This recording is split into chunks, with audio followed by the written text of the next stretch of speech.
13वां अध्याय। क्षेत्र क्षेत्रज्ञ विभाग योग। श्रीमद् भगवद गीता 12वें अध्याय के प्रारंभ में अर्जुन ने सगुण और निर्गुण के उपासकों की श्रेष्ठता के विषय में प्रश्न किया था। उसका उत्तर देते हुए भगवान श्री कृष्ण ने दूसरे श्लोक में संक्षिप्त में सगुण उपासकों की श्रेष्ठता बताई और 3 से 5 श्लोक तक निर्गुण उपासना का स्वरूप, उसका फल तथा उसकी क्लिष्टता बताई है। उसके बाद 6 से 20 श्लोक तक सगुण उपासना का महत्व, फल, प्रकार और भगवत भक्तों के लक्षणों का वर्णन करके अध्याय समाप्त किया। परंतु निर्गुण का तत्व, महिमा और उसकी प्राप्ति के साधन विस्तार पूर्वक नहीं समझाए थे। इसलिए निर्गुण, निराकार का तत्व अर्थात ज्ञान योग का विषय ठीक से समझने के लिए इस 13वें अध्याय का आरंभ करते हैं। अथ त्रयोदशो अध्यायः। श्री भगवान उवाच। इदं शरीरं कौन्तेय क्षेत्रमित्यभिधीयते। एतद्यो वेत्ति तं प्राहुः क्षेत्रज्ञ इति तद्विदः। श्री भगवान बोले, हे अर्जुन, ये शरीर क्षेत्र इस नाम से कहा जाता है और इसको जो जानता है उसको क्षेत्रज्ञ इस नाम से उनके तत्व को जानने वाले ज्ञानी जन कहते हैं। क्षेत्रज्ञं चापि मां विद्धि सर्व क्षेत्रेषु भारत।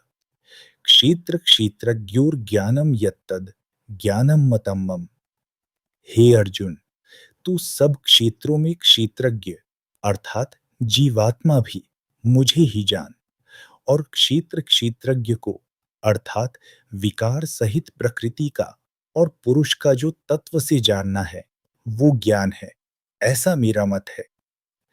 तत्क्षेत्रम यच्च याद्वक्च यद विकारी यतश्च यत् सच यु यत् प्रभावश्च तत्समासीन में शृणु। वो क्षेत्र जो और जैसा है तथा जिन विकारों वाला है और जिस कारण से जो हुआ है तथा क्षेत्रज्ञ भी जो और जिस प्रभाव वाला है, वो सब संक्षेप में मुझसे सुन। ऋषिभिर बहुधा गीतम छंदोभिर्विविधैः पृथक् ब्रह्म सूत्र पदैश्चैव हेतु मद्भिर विनिश्चितैः।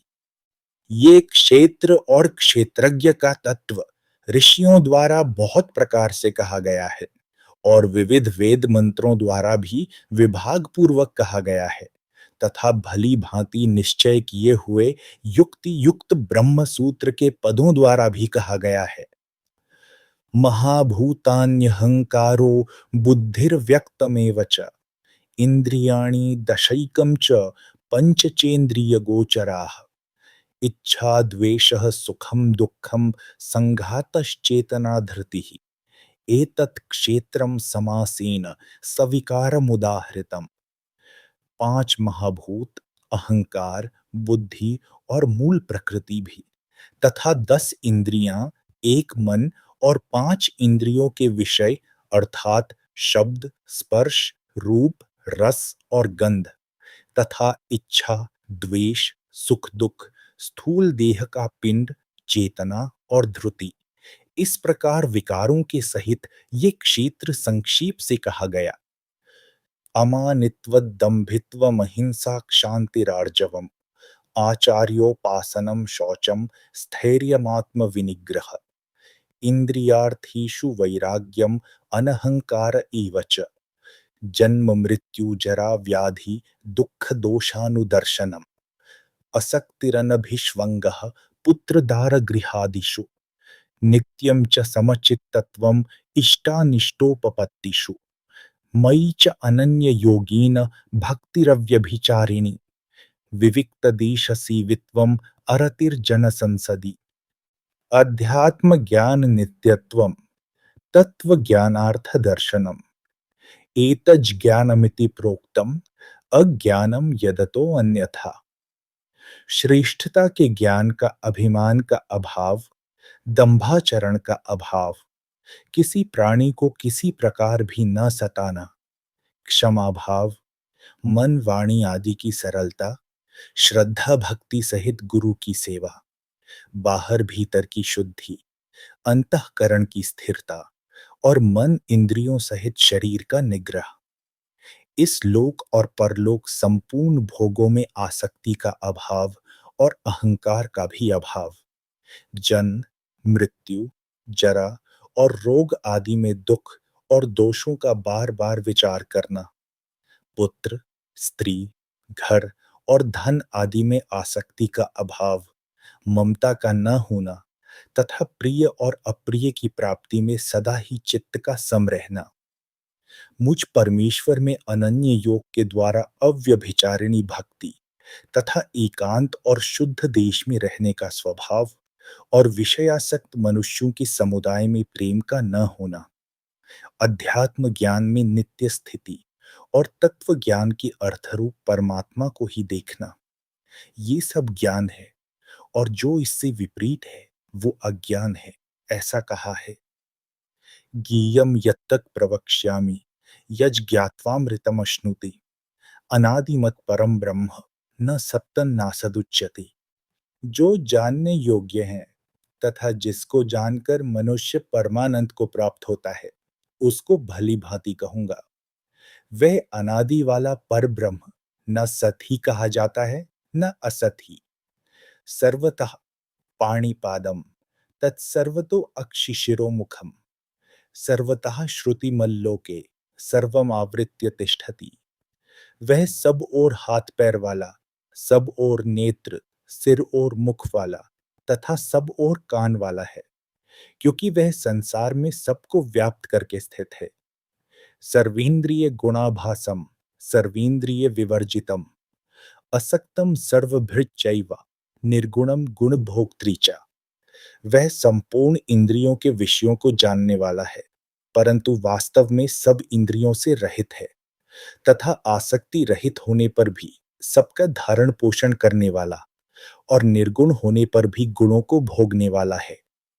बहिरंतश्च भूतानाम अचरम चरम इव च सूक्ष्मत्वात् तद् विज्ञेयम् दूरस्थम चान्तिके च तत्। वह चराचर सब भूतों के बाहर भीतर परिपूर्ण है और चर अचर भी वही है, और वह सूक्ष्म होने से अविज्ञेय है तथा अति समीप में और दूर में भी वही स्थित है। अविभक्तम च भूतेषु विभक्तम इव च स्थितम भूत भर्तृ च तद्ज्ञेयम् ग्रसिष्णु प्रभविष्णु च। वह परमात्मा विभाग रहित एक रूप से आकाश के सदृश परिपूर्ण होने पर भी चराचर संपूर्ण भूतों में विभक्त सा स्थित प्रतीत होता है तथा वह जानने योग्य परमात्मा के विष्णु रूप से भूतों को धारण पोषण करने वाला और रुद्र रूप से संहार करने वाला तथा ब्रह्मा रूप से सबको उत्पन्न करने वाला है। ज्योतिषामपि तज्ज्योतिष तमसः परम उच्यते ज्ञानम ज्ञेयम ज्ञानगम्यम हृदि सर्वस्य विष्ठितम। वह परब्रह्म ज्योतियों का भी ज्योति और माया से अत्यंत परे कहा जाता है। वह परमात्मा बोध स्वरूप जानने के योग्य तथा तत्व ज्ञान से प्राप्त करने योग्य है और सबके हृदय में विशेष रूप से स्थित है। इति क्षेत्रम तथा ज्ञानम ज्ञेयम चोक्तम समासतः मद्भक्तः एतद् विज्ञाय मद्भावायोपपद्यते। इस प्रकार क्षेत्र तथा ज्ञान और जानने योग्य परमात्मा का स्वरूप संक्षेप से कहा गया। मेरा भक्त इसको तत्व से जानकर मेरे स्वरूप को प्राप्त होता है। प्रकृतिम पुरुषम चैव विध्यनादि उभौवपि विकारांश्च गुणांश्चैव विद्धि प्रकृति संभवान। प्रकृति और पुरुष, इन दोनों को ही तू अनादि जान और राग द्वेषादि विकारों को तथा त्रिगुणात्मक संपूर्ण पदार्थों को भी प्रकृति से ही उत्पन्न जान। कार्य करण कर्तृत्वे हेतुः प्रकृतिरुच्यते पुरुषः सुख दुःखानां भोक्तृत्वे हेतुरुच्यते।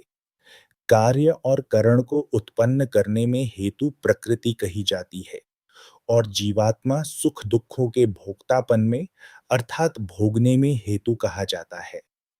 पुरुषः प्रकृतिस्थो हि भुङ्क्ते प्रकृतिजान् गुणान् कारणं गुणसंगोऽस्य सदसद्योनिजन्मसु।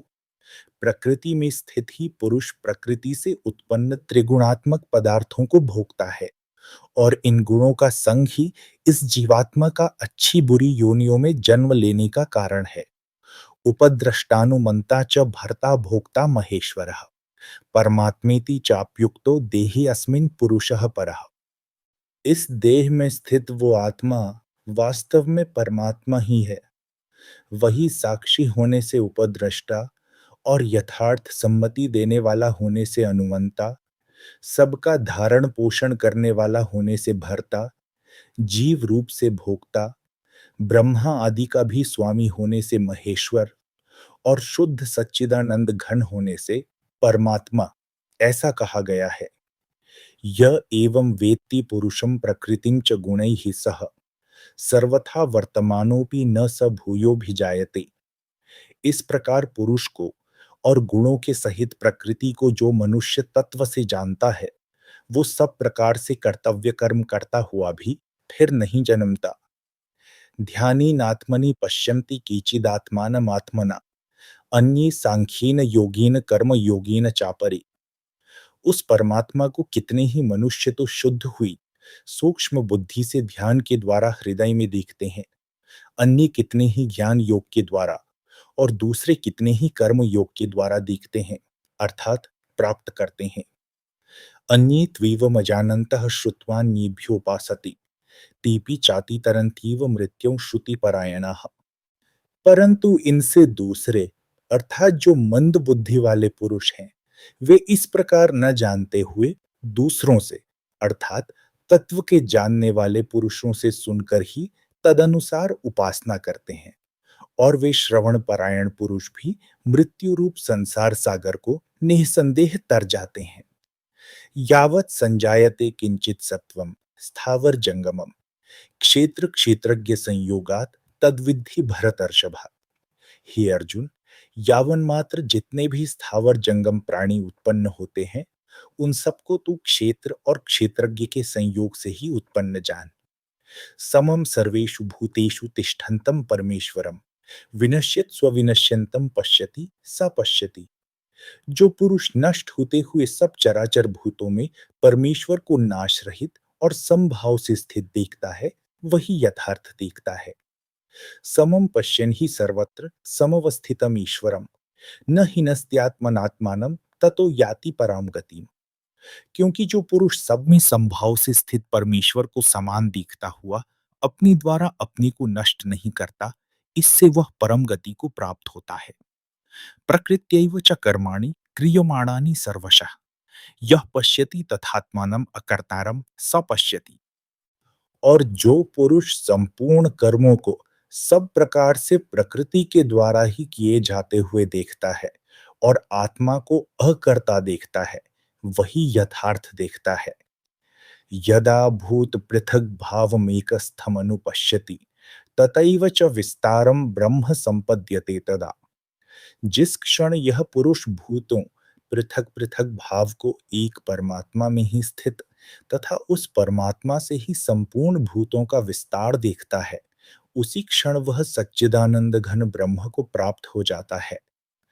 अनादित्वान् निर्गुणत्वात् परमात्मायम् अव्ययः शरीरस्थोपि कौन्तेय न करोति न लिप्यते।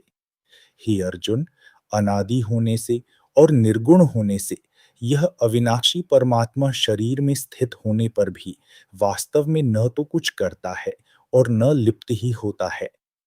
यथा सर्वगतम सौक्ष्म्यादाकाशम नोपलिप्यते सर्वत्रावस्थितो देहि तथात्मा नोपलिप्यते।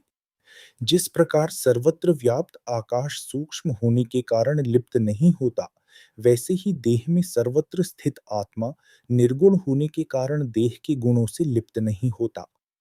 यथा प्रकाशयत्येकः कृत्स्नं लोकमिमं रविः क्षेत्रं क्षेत्री तथा कृत्स्नं प्रकाशयति भारत। हे अर्जुन, जिस प्रकार एक ही सूर्य इस संपूर्ण ब्रह्मांड को प्रकाशित करता है, उसी प्रकार एक ही आत्मा संपूर्ण क्षेत्र को प्रकाशित करता है। क्षेत्र क्षेत्रज्ञ योरेवम अंतरम ज्ञान चक्षुषा भूत प्रकृति मोक्षम च ये विदुर्यान्ति ते परम। इस प्रकार क्षेत्र और क्षेत्रज्ञ के भेद को तथा कार्य सहित प्रकृति से मुक्त होने का जो पुरुष ज्ञान नेत्रों द्वारा तत्व से जानते हैं, वे महात्मा जन परब्रह्म परमात्मा को प्राप्त होते हैं। ओम तत्सदिति। श्रीमद्भगवद्गीतासु उपनिषत्सु ब्रह्म विद्यायां योगशास्त्रे श्रीकृष्णार्जुन संवादे क्षेत्र क्षेत्रज्ञ विभाग योगो नाम त्रयोदशो अध्यायः।